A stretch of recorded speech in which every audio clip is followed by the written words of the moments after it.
സഹോദരങ്ങളെ, നാം ഇപ്പോൾ കേൾക്കുന്നല്ലോ തൂഫാൻ. കേരള സർക്കാരിന്റെ ഒരു വലിയതായ ബൃഹത്തായ ഒരു പരിപാടിയാണ് തൂഫാൻ എന്ന് പറയുന്നതായ നാം ഇപ്പോൾ കേട്ടുവരുന്നതായ ഒരു നടപടി. ലഹരി മാഫിയകൾക്കെതിരെ കേരള സർക്കാരിന്റെ പലതരത്തിലുള്ളതായ വകുപ്പുകളും സംയോജിച്ചുകൊണ്ട് നടത്തുന്നതായ ഒരു ഓപ്പറേഷൻ.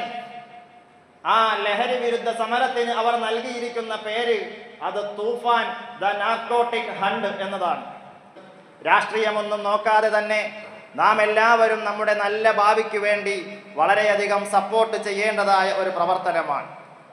നമ്മുടെ മക്കളെ, നമ്മുടെ നാടിനെ, നമ്മുടെ സംസ്ഥാനത്തെ, നമ്മുടെ രാജ്യത്തെ തന്നെ അപകടത്തിലാക്കുന്നതായ ലഹരി മാഫിയകൾ നമ്മുടെ ചുറ്റിലും ഇന്ന് പിടിമുറുക്കിയിരിക്കുകയാണ്. അതിൽ ആണെന്നോ പെണ്ണെന്നോ ഇന്ന ജാതിയെന്നോ ഇന്ന മതമെന്നോ ഇന്ന പ്രായക്കാരെന്നോ ഒന്നുമില്ല. ലോകം മുഴുവനും ഈ ലഹരി മാഫിയയുടെ പിടിയിലായിരിക്കുമ്പോൾ നമ്മെ കൊണ്ട് പറ്റാവുന്നതായ ഒരേ ഒരു കാര്യം, നമ്മളുടെ മക്കളെ, കൂടുതലും കൗമാരപ്രായക്കാരായ കുട്ടികളാണ് ഇതിൽ വീണുപോകുന്നത്.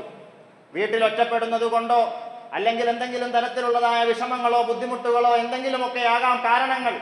എന്തു തന്നെയായാലും നമ്മളുടെ മക്കളെ ചേർത്ത് പിടിക്കേണ്ടത് ഓരോ രക്ഷകർത്താവിൻ്റെയും നാട്ടുകാരായ നമ്മളുടെയും ഉത്തരവാദിത്തമാണ്. നമ്മളുടെ ചെറുപ്പക്കാരായ കുട്ടികൾ വഴിതെറ്റി പോകാതെ അവരെ പരിശുദ്ധമായ ദീനിന്റെ മാർഗത്തിലേക്ക്, അള്ളാഹുവിന്റെ മാർഗത്തിലേക്ക്, സത്യത്തിന്റെ പാതയിലേക്ക് ചേർത്ത് നിർത്തേണ്ടത് നാം ഓരോരുത്തരുമാണ്. നമ്മളുടെ മക്കളുടെ ഓരോ അനക്കമടക്കങ്ങളും നമ്മളുടെ ശ്രദ്ധയിലുണ്ടാകണം.